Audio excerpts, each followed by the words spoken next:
ada yang sementara lagi menantikan Argentina lawan Swiss.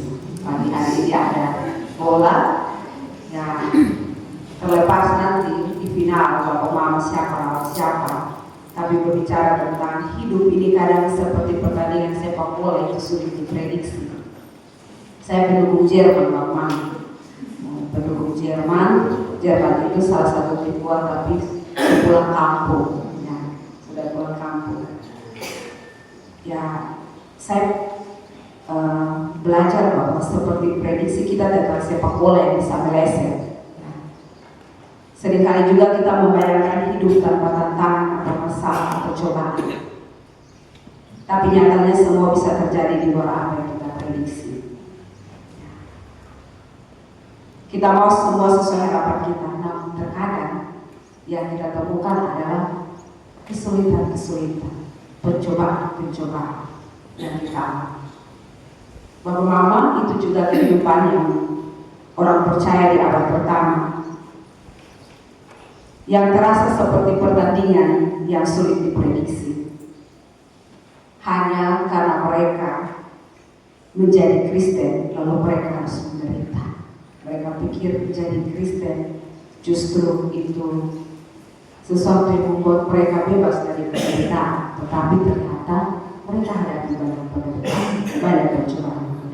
Mereka sering dikucilkan, harta mereka disita, mereka tidak boleh jual beli, mereka juga mengalami pengucilan dan nanti Bapak Mama kalau kita baca sampai Yakobus pasal 5 di sana ada ajakan untuk saling menolong saat sakit. Mungkin di antara mereka ada banyak yang sakit.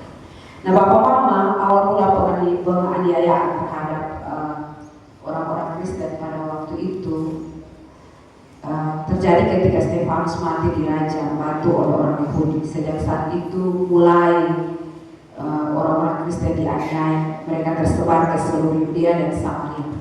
Itu sebabnya Yakobus tulis surat ini. Yakobus tulis surat ini, dia sebut 12 suku. Kalau kita baca ayat pertama, ya salam dari Yakobus hamba Allah dan Tuhan Yesus Kristus kepada 12 suku perantauan. Jadi dia menulis surat untuk meneguhkan, sekalipun mereka teraniaya, sekalipun mereka menghadapi pencobaan, namun mereka diminta untuk tidak kecil hati, apalagi meninggalkan Tuhan.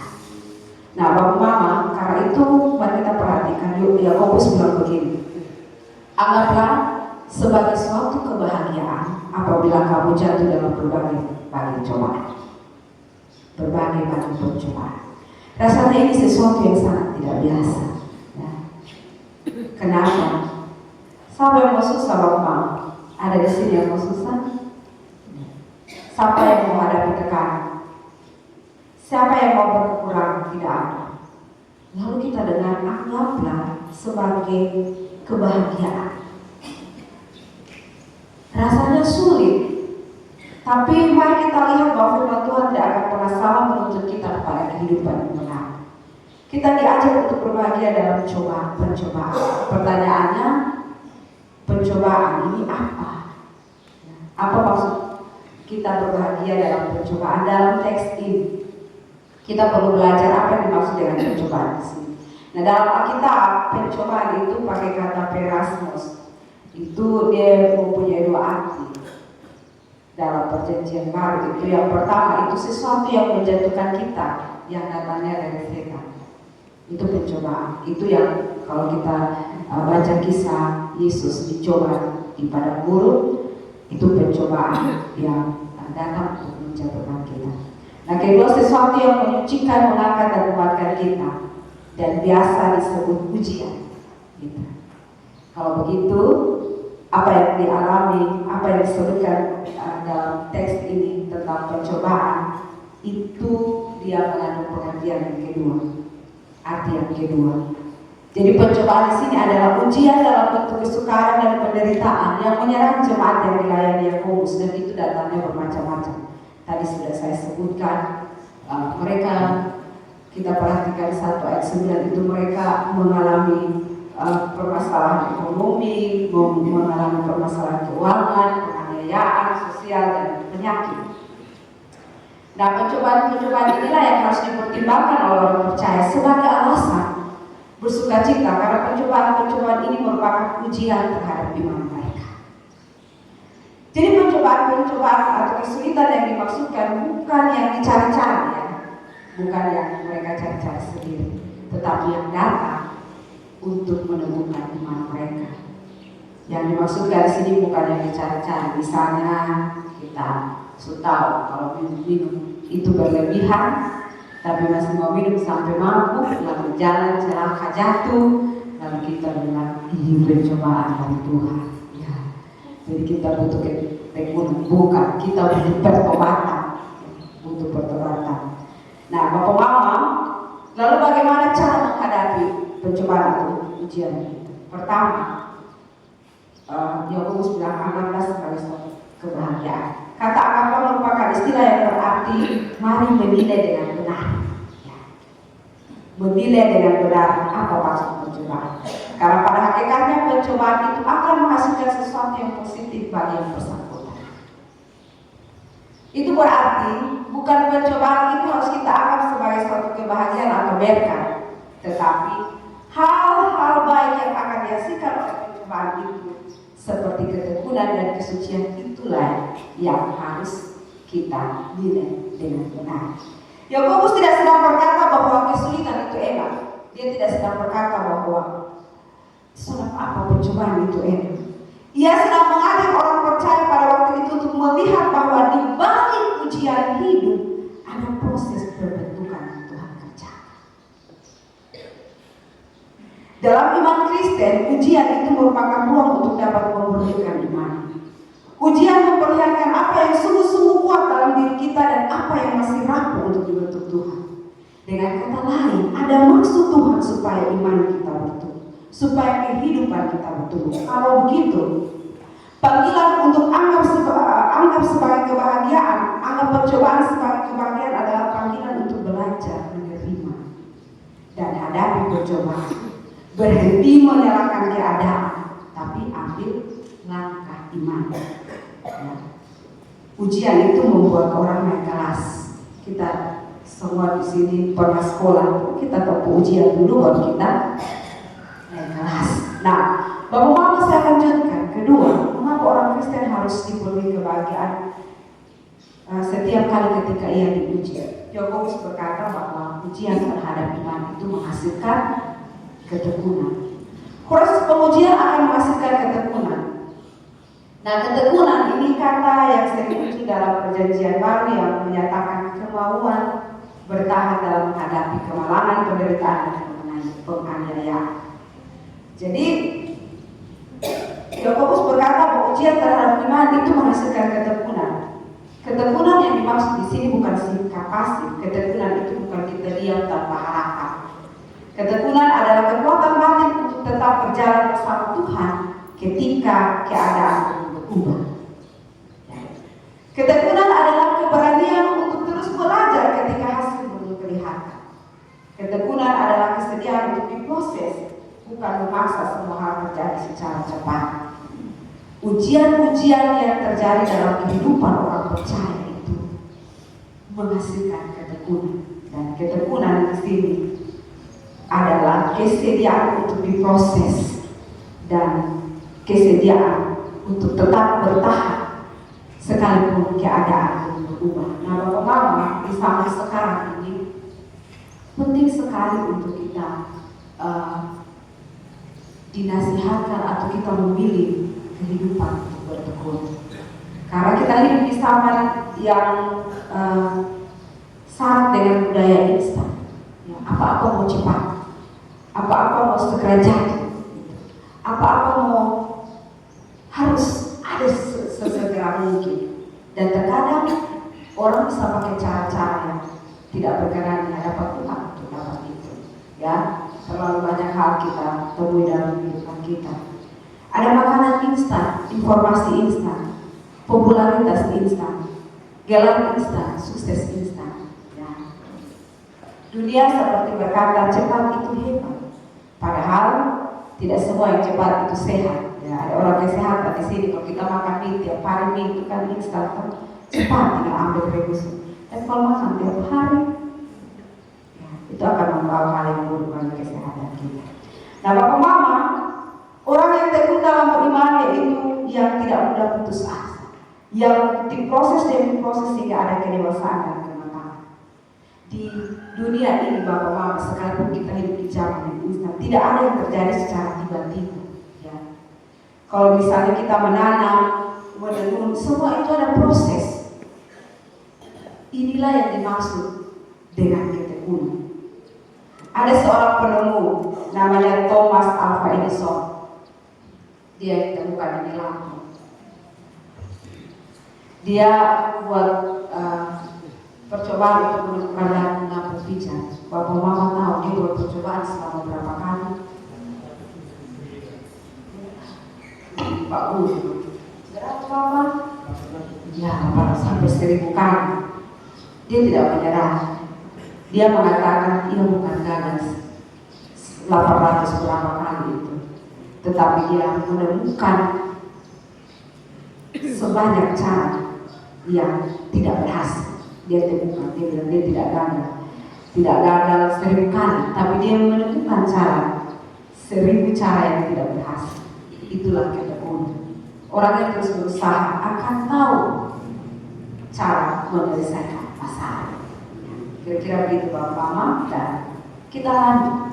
Kalau begitu, bagaimana menghadapi pencobaan? Bagaimana supaya kita bisa tekun? Untuk tekun Yakobus bilang minta hikmat. Ya. Mengapa? Karena kita terbatas, manusia terbatas, sabar kita terbatas, kuat kita terbatas, apa yang kita miliki terbatas, dan seterusnya. Karena itu kita membutuhkan Tuhan yang tidak terbatas. Firman Tuhan katakan, tetapi apabila ada di antara kamu ada yang kekurangan hikmat, hendaklah ia memintanya kepada Allah. Nah Bapak Mama, kita membutuhkan hikmat. Dalam teks ini, dalam menghadapi percobaan dan dalam bertekun, dia tidak bilang minta kekuatan atau minta kelepasan, tapi dia bilang minta hikmat. Kita memerlukan hikmat supaya apa? Supaya kita belajar menjadi dewasa dari setiap percobaan, dari setiap kesulitan yang dihadapi. Hikmat menolong kita untuk mengerti bagaimana memanfaatkan keadaan ini untuk kebaikan kita dan kemuliaan Allah.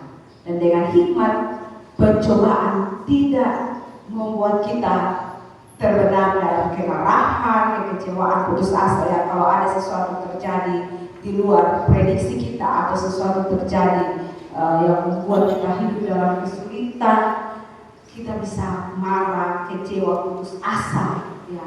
Tetapi ketika hikmat Tuhan menguasai kita, maka yang namanya marah, kecewa, putus asa itu tidak mendominasi pikiran kita, sehingga kita melihat segala sesuatu itu dari sudut pandang Allah, dan tidak lalu kemudian kita tidak memilih hal-hal atau mengambil jalan-jalan yang tidak berkenan kepada Allah. Nah Bapak Mama, kalau demikian, maka tentu dalam kehidupan ini setiap kita membutuhkan hikmat, dan di akhir dari bacaan ini kita diajar untuk memintanya kepada Allah, ya, untuk meminta kepada Allah. Bagaimana supaya kita bisa berhikmat? Orang percaya harus meminta itu dari Allah. Bapak Mama, Yakobus tidak hanya menerangkan apa yang harus diminta. Dia bilang minta hikmat, tetapi dia juga menerangkan cara meminta. Caranya adalah minta dengan iman, jangan dengan kebimbangan. Minta dengan sungguh-sungguh, jangan dengan keraguan. Dan karena apa? Karena orang yang ragu-ragu dia tidak akan tenang dalam hidupnya. Dia akan hidup dalam kebimbangan, sehingga dia tidak menemukan cara-cara yang benar untuk keluar dari persoalan. Baik Bapak Mama, kalau demikian, apa makna firman ini bagi kita? Beberapa hal bisa kita pelajari. Yang pertama, pencobaan bisa datang dalam kehidupan kita, dan di dalam menghadapi itu mungkin sulit untuk kita bersukacita, sulit untuk mengatakan berbahagia ketika menghadapi cobaan. Tetapi kita belajar, disinilah letak keistimewaan umat Kristen. Ketika mengalami kesukaran, kita cenderung bersedih, putus asa, kecewa, bahkan marah. Firman Tuhan kasih ingat kita pagi hari ini. Jangan turuti perasaan-perasaan itu. Ya. Janganlah ketika kita menghadapi kekecewaan, hal-hal percobaan, hal-hal itu yang memaksa hati kita. Hadapi dengan hati yang tabah dan bersyukur kepada Tuhan. Inilah yang justru akan membuat kita menghadapi kesukaran tersebut. Coba kalau kita mengobrol-ngobrol di tempat mana akan ada jalan keluar. Mama, pernah kau hadapi kesulitan dulu, menangis, marah-marah, ada jalan keluar? Ada? Saya kira ada di marah-marah lalu ada jalan keluar. Kita belajar bahwa ketika menghadapi kesukaran, jalani dengan hati yang tahu dan bersyukur. Dengan demikian kita akan memperoleh kekuatan untuk menghadapi percobaan. Bapak-bapak, hidup manusia tidak lepas dari percobaan, kesukaran, kesulitan, tekanan. Tetapi ada yang bisa hadapi dan lewati. Dan tidak jarang kita dengar banyak orang juga tidak kuat, kecewa, hancur, menyerah dan memilih jalan pintas. Kita dengar banyak hal terjadi dalam kehidupan kita. Tetapi pagi hari ini kita diteguhkan. Ketika kita ada dalam persoalan, lihatlah bahwa kita tidak sendiri. Kita sementara menghadapi ujian iman, dan karena itu tetap bersabar, tetap percaya dan tetap memandang kepada Tuhan untuk melihat setiap persoalan dan pergumulan ini dari sudut pandang, sehingga kita bisa kuat menghadapi kesukaran dan percobaan. Yang kedua, belajar tekun dan jangan menyerah. Kalau hari ini saudara sementara berjuang atau menghadapi bermacam-macam bentuk cobaan, masalah keuangan, sakit penyakit, pendidikan, penolakan, masalah keluarga, jangan menyerah. Jangan cepat-cepat putus asa. Bertekun. Hadapi bersama Tuhan. Tidak ada yang melebihi kekuatan kita. Kalau hari ini kita hampir menyerah, pagi ini kita diingatkan Tuhan menunggu kita datang kepadanya dan memintanya dengan sepenuh hati kekuatan dan hikmat itu. Karena apa? Kita bisa terbatas. Tetapi kita diingatkan bahwa ketika kita meminta hikmat, kita akan dimampukan untuk melewati. Pertanyaan yang perlu kita refleksikan, apa yang kita lakukan saat menghadapi percobaan? Apakah kita mau minta hikmat? Atau apa yang kita lakukan? Minta hikmat untuk bisa menghadapi kesukaran dengan cara yang sesuai dengan kehendak Allah. Caranya bagaimana?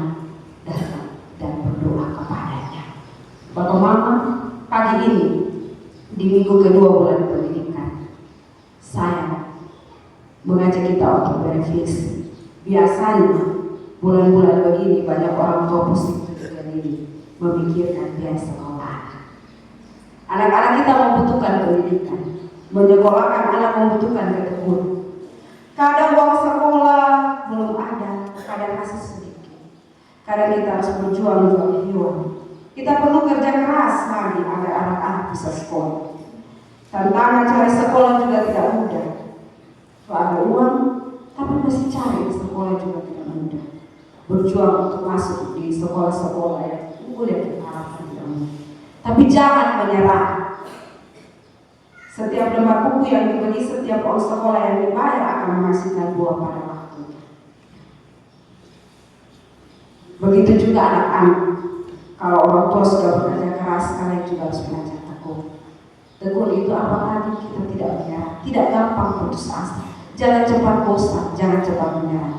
Dan minta hikmat Tuhan agar Tuhan menunjukkan jalan keluar. Bapak Mama, saya akhiri khotbah pagi ini dengan sebuah cerita. Kemarin saya mempersiapkan khotbah ini, saya baca satu cerita mahasiswa di akun Facebook Viral Kupang. Dia bilang begini, saya baca seluruh saja Bapak ya. ya. Kak beta titipkan cerita ini. Beta mau minta terima kasih kepada satu keluarga yang sudah bantu beta. Beta sampai tahu mau pinjam di siapa lain, beras di kos sudah habis. Orang tua di kampung ada susah. Beta sekolah orang tua masih berpinjam di om dong belum dapat. Maklum beta beberapa sesuatu ada. Beta sempat kasih saran diri, kenapa gue bisa hadir di dunia dengan kondisi beban berat yang seperti ini. Beta anak pertama, ada beta adik 2 orang yang masih SMP dan masih kecil. Sedangkan beta sekarang semester 5. Bagi beta ini titik terendah dalam beta punya hidup. Saat berpikir begini beta lalu berlutut dan berdoa. Beta minta Tuhan tolong kasih beta hikmat. Akhirnya beta dapat ide untuk lagi beta punya laptop supaya ada uang untuk beli beras karena beras habis. Dan ternyata ini juga ada tantangan, banyak yang hujat beta. Tapi ada satu orang yang dia minta beta ketemu dia. Beta pergi, singkat cerita dia kasih beta uang 200.000. Dan istrinya bilang kalau sudah ada beras nanti datang saja. Beta air mata tadi. Saat beta kesulitan masih ada cara Tuhan menolong beta. Di ujung narasi cerita ini ada satu kesimpulan pelajaran dari cerita ini. Saat menghadapi kesulitan hidup, jangan pernah menyerah. Bersama Tuhan kita mampu melewati. Penderitaan bukan akhir dari segalanya, melainkan proses pemurnian iman yang membawa kepada kedewasaan. Kalau ini anak mahasiswa dia pikir sesuatu berjalan, dia sesuatu datang di Tuhan, dia sesuatu berpikir apa-apa, mungkin dia tidak dapat pertolongan. Tapi dia tidak menyerah. Dia berlutut, dia berdoa, dia menangis, dan dia minta Tuhan kasih dia jalan keluar. Tuhan tunjukkan jalan keluar itu. Bapak Mama, hari ini mari kita belajar dari Yakobus. Ketika kita diuji, mintalah hikmat.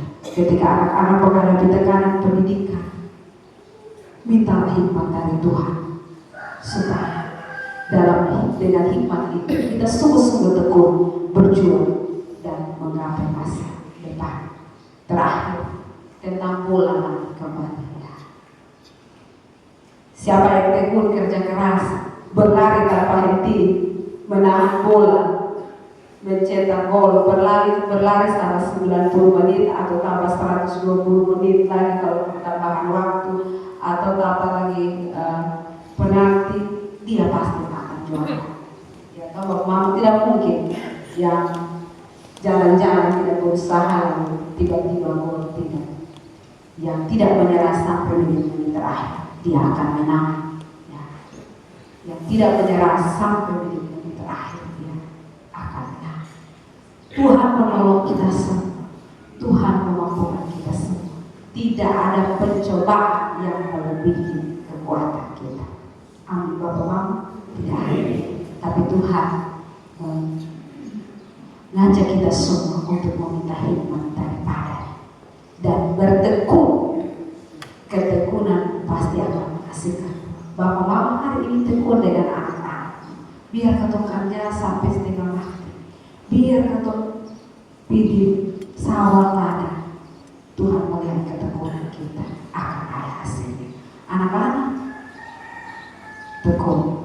Mama, Bapak hari ini kalau ada sesuatu yang kita perjuangkan, kita percaya, kita tidak berjuang sendiri. Tekun, kita pasti akan menerima hasilnya.